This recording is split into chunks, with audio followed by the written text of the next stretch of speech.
Kita akan membahas tentang elemen dari BUT atau bentuk usaha tetap. Yang pertama adalah BUT memiliki kantor pusat atau cabang di Indonesia.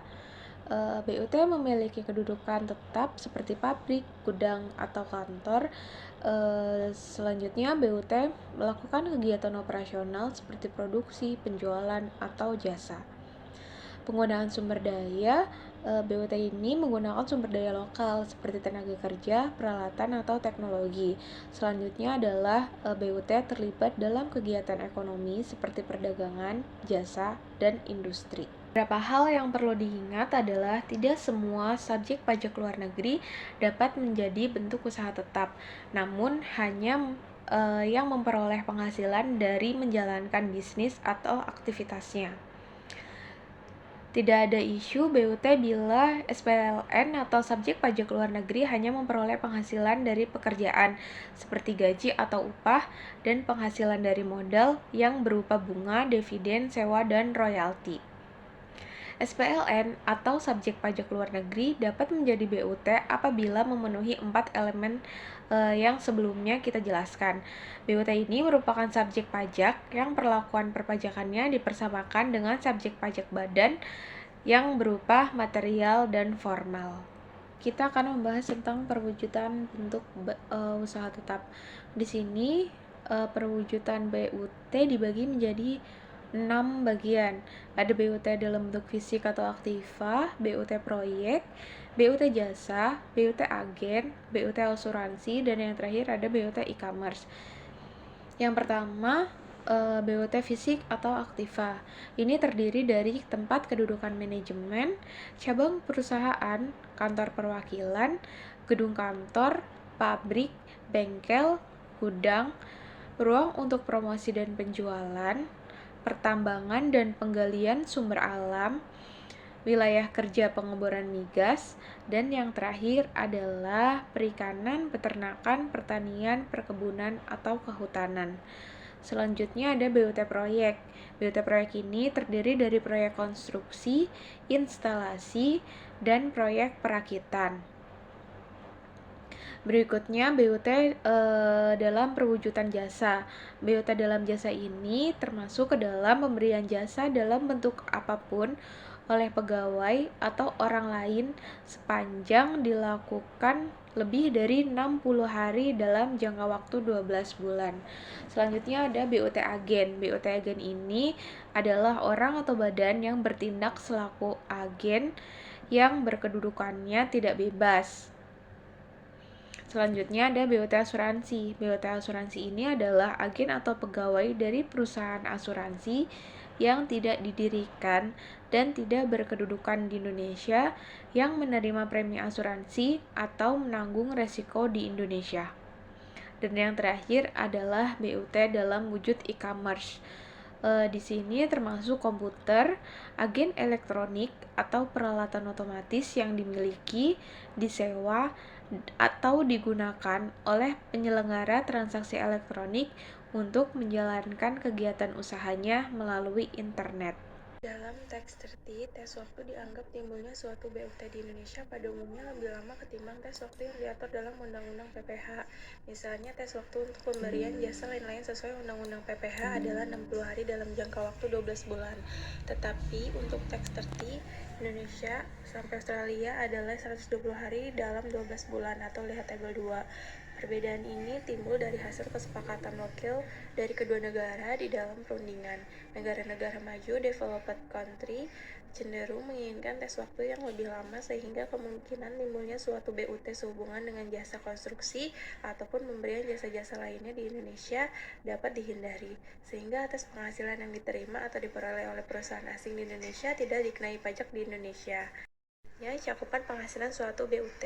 Sesuai penjelasan pasal 2 ayat 2 Undang-Undang Pajak Penghasilan, penghasilan terutang pada suatu BUT perusahaan asing di Indonesia adalah penghasilan yang diterima atau diperolehnya dari Indonesia.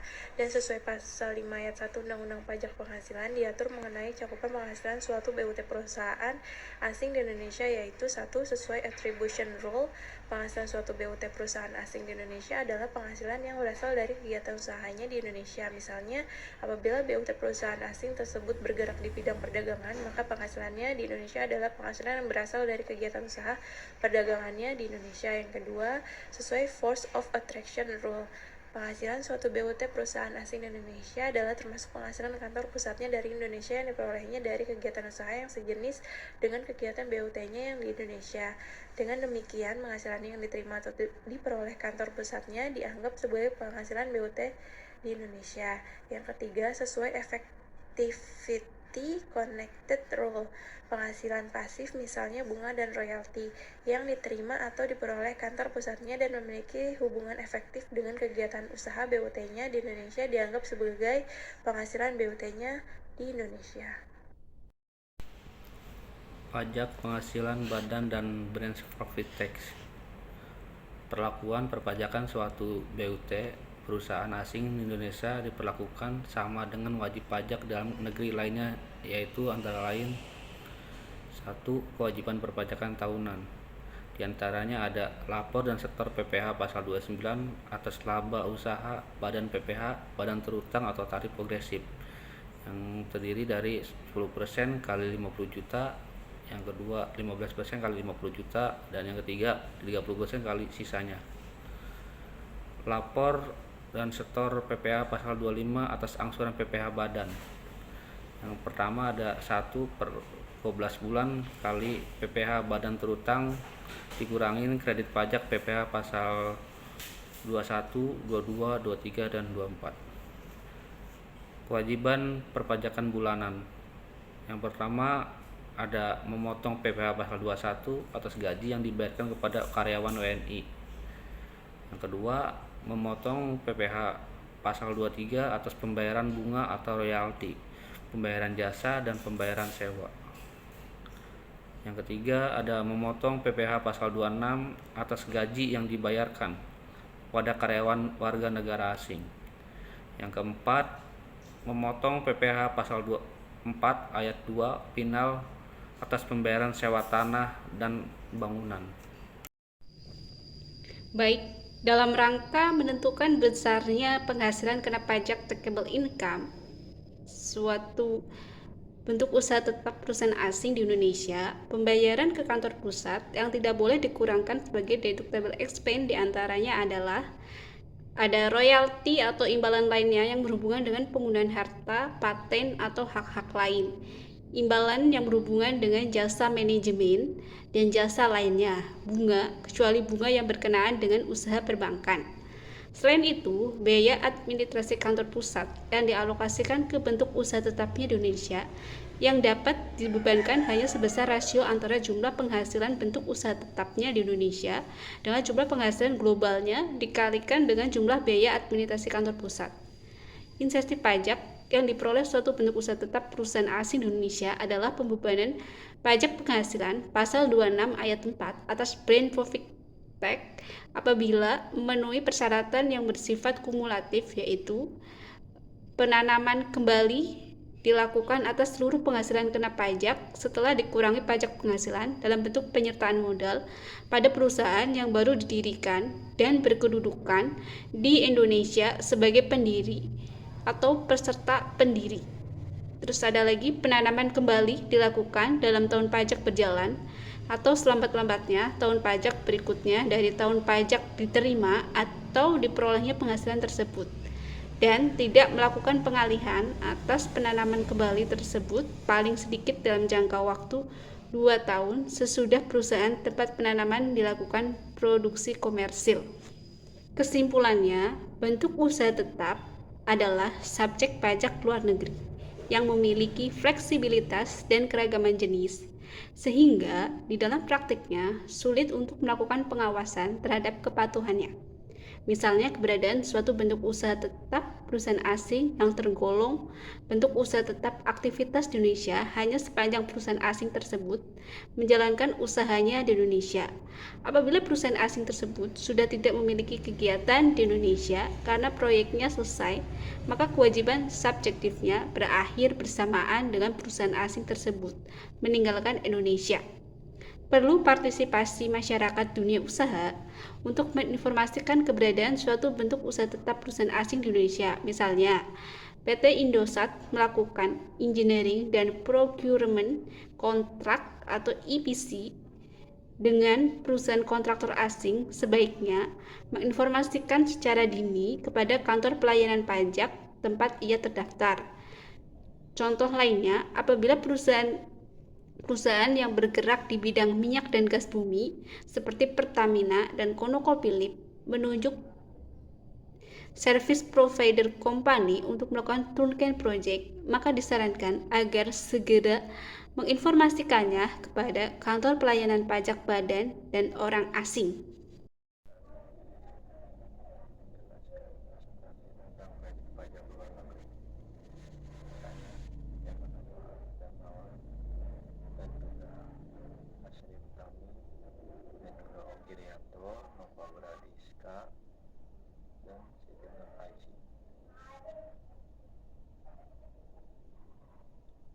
Pajak merupakan salah satu sumber penerimaan negara yang diharapkan dapat mengurangi ketergantungan negara kita terhadap hutang luar negeri. Di samping untuk meningkatkan penerimaan negara, pajak juga bertujuan untuk menumbuhkan dan membina kesadaran serta tanggung jawab negara. Karena pada dasarnya pembayar pajak merupakan perwujudan pengabdian dan peran serta warga negara dalam membiayai keperluan pembangunan nasional. Majunya perekonomian Indonesia ditambah mudahnya akses ke luar negeri, maka dewasa ini penghasilan dari luar negeri yang banyak. Ini menjadi suatu peluang bagi negara untuk mendapatkan pemasukan.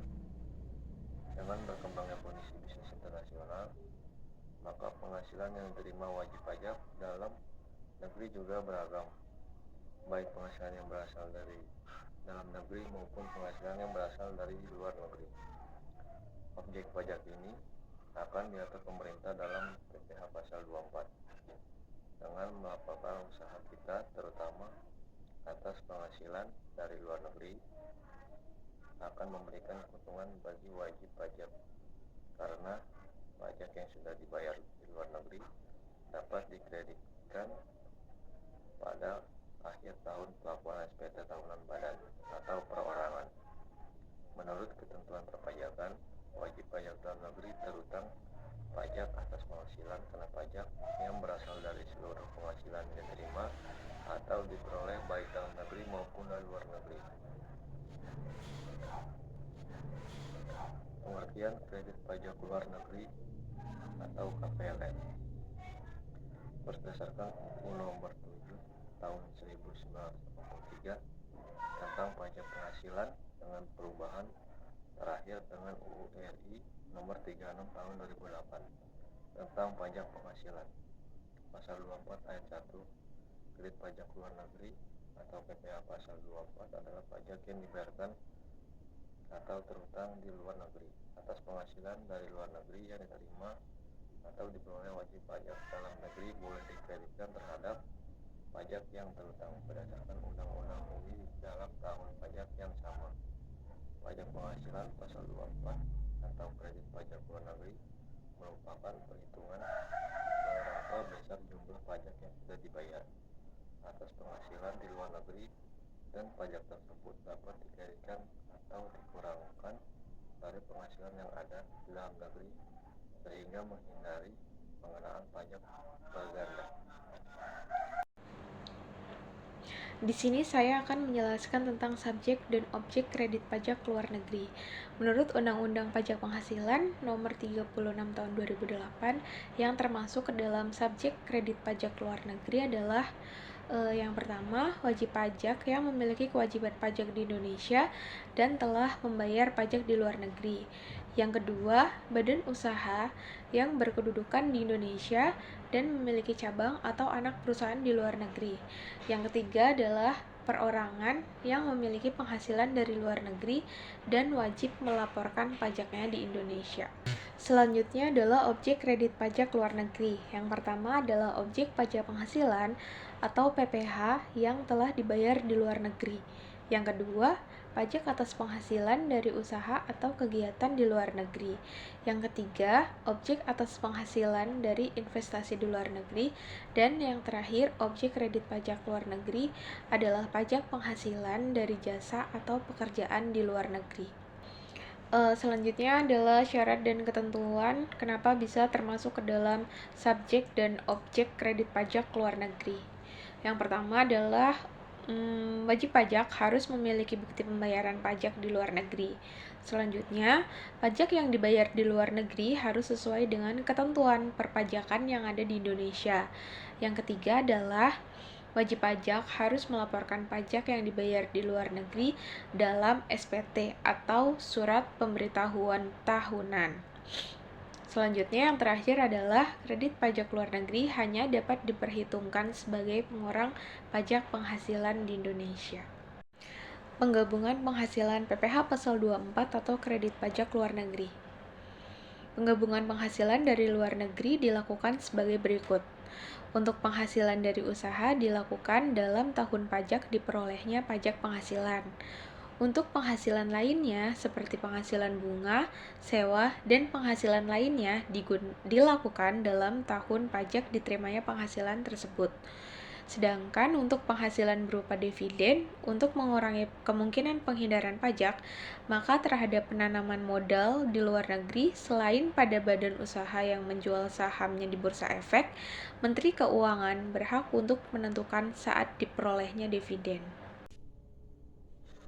Besarnya pajak luar negeri yang boleh dikreditkan PPh pasal 24. Jumlah kredit pajak luar negeri yang diperbolehkan hanya atas pajak yang langsung dikenakan atas penghasilan yang diterima atau diperoleh wajib pajak dari luar negeri, dan setinggi-tingginya sama dengan jumlah pajak yang dibayar atau terutang di luar negeri, tetapi tidak boleh melebihi jumlah yang dihitung menurut perbandingan antara penghasilan dari luar negeri terhadap penghasilan kena pajak dikalikan dengan pajak yang terutang atas penghasilan kena pajak, atau setinggi-tingginya sama dengan pajak yang terutang atas penghasilan. Cara mencari PPh pasal 24 yang dapat dikreditkan dalam negeri. 1. Cari pajak penghasilan terutang atau PPh terutang dari penghasilan kena pajak atau PKP. 2. Cari pajak yang telah dibayar di luar negeri atau berapa persen pajak yang dikenakan di luar negeri dikali besarnya penghasilan di luar negeri. 3. Cari kredit pajak luar negeri dibagi KPLN sama dengan penghasilan luar negeri dikali PPh terutang penghasilan kena pajak. Yang keempat, bandingkan antara pajak yang telah dibayar di luar negeri poin 3 dengan kredit pajak luar negeri ke poin 4, lalu pilih yang terendah. Yang kelima, cari penghasilan kena pajak sama dengan PNDN atau penghasilan neto dalam negeri ditambah PNLN penghasilan neto luar negeri. Catatan, jika DN dalam negeri rugi diperhitungkan sebagai pengurangan dalam menghitung PKP.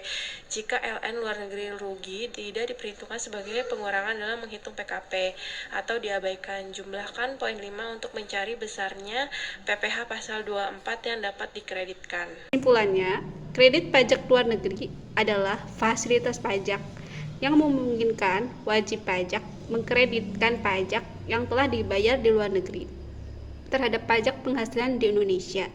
Tujuannya adalah menghindari pajak berganda, meningkatkan daya saing perusahaan Indonesia, dan mendorong investasi. Syaratnya memiliki nomor pokok wajib pajak, membayar pajak di luar negeri terkait penghasilan di Indonesia, dan menyimpan bukti pembayaran. Manfaat mencakup pengurangan beban pajak, efisiensi keuangan, dan peningkatan kesempatan kerja. Pengajuan kredit pajak luar negeri dilakukan melalui Direktorat Jenderal Pajak dengan melampirkan dokumen penunjang.